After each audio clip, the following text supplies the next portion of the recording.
தலைமை கழகத்துக்கு ஜெயலலிதா வந்தால் செய்தி, அறிவாலயத்துக்கு கருணாநிதி வராவிட்டால் செய்தி என்று கூறுவார்கள். கடந்த 3 மாதங்களாக அறிவாலயத்தின் பக்கம் திமுக தலைவர் எட்டி பார்க்கவில்லை. அறிவாலயத்துக்கு வழக்கம் போல தலைவர் வர வேண்டும் என்றுதான் விரும்புகிறோம். ஆனால் காவேரி மருத்துவமனையில் அனுமதி கேட்டபோது என்ன சூழலில் இருந்தாரோ அதே உடல் பாதிப்புடன் தான் இருக்கிறார் என வேதனைப்படுகின்றனர் திமுக நிர்வாகிகள். தமிழக அரசியலில் திமுக தலைவர் கருணாநிதியின் அறிக்கை வராத நாட்களே இல்லை என்னும் அளவுக்கு இந்திய அரசியலின் ஒவ்வொரு நகர்வுக்கும் அவரிடம் இருந்து பதில் வரும். பத்திரிகையாளர்களை சந்திக்காத நாட்களில் கேள்வி பதில் பாணியில் செய்தி அறிக்கை தயாரித்து ஊடகங்களுக்கு அனுப்பி வைப்பார். அந்த அளவுக்கு தன்னுடைய கருத்துக்கள் நாள்தோறும் இடம்பெறுவதை வாடிக்கையாக வைத்திருந்தார். கடந்த ஆண்டு அக்டோபர் மாதம் உடல்நலக் குறைவால் பாதிக்கப்பட்டார் கருணாநிதி. உடல் முழுவதும் மீசேல்ஸ் எனப்படும் தட்டம்மை பாதிப்பால் அவதிப்பட்டு வந்தார். அவரை சந்திக்க யாரும் வரவேண்டாம் என அறிவாலயத்தில் இருந்து அறிக்கை வெளியானது. தஞ்சை, திருப்பரங்குன்றம், அரவக்குறிச்சி தொகுதி வேட்பாளர்கள் அவரை சந்திக்க முயற்சித்த போதும் தடை விதிக்கப்பட்டது.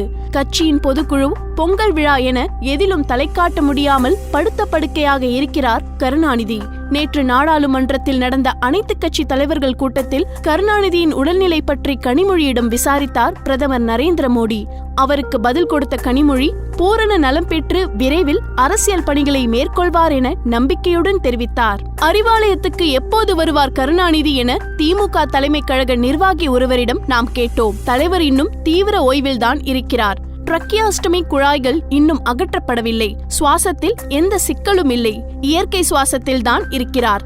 தொண்டையில் மாட்டப்பட்ட குழாய்களை எடுக்க ரீஆபரேட் செய்ய வேண்டும். அதை முழுமையாக அகற்றினால்தான் அவரால் பேச முடியும். ஸ்பீச் தெரப்பி கொடுப்பதற்கான வேலைகள் எதுவும் தொடங்கவில்லை. அவருக்கு தேவையானதை செய்கை மூலமே கேட்கிறார். செல்வியும் நித்யாவும் தான் அவரை கவனித்து வருகின்றனர். வயதான காலத்தில் வரக்கூடிய பாதிப்புகளுடன் தான் இருக்கிறார். சுறுசுறுப்பாக இயங்கிக் கொண்டிருந்தவர் திடீரென்று படுத்த படுக்கையாக மாறிப்போனதை எங்களால் ஏற்றுக்கொள்ள முடியவில்லை. அவரது உடலில் இருந்த கொப்புளங்கள் ஆறிவிட்டன. பழைய நினைவுகளை இழந்து விட்டார். அவரை குளிப்பாட்டுவது முதல் உணவு சாப்பிட வைப்பது வரையில் உதவியாளர் துணையுடன் தான் செயல்படுத்தப்படுகிறது.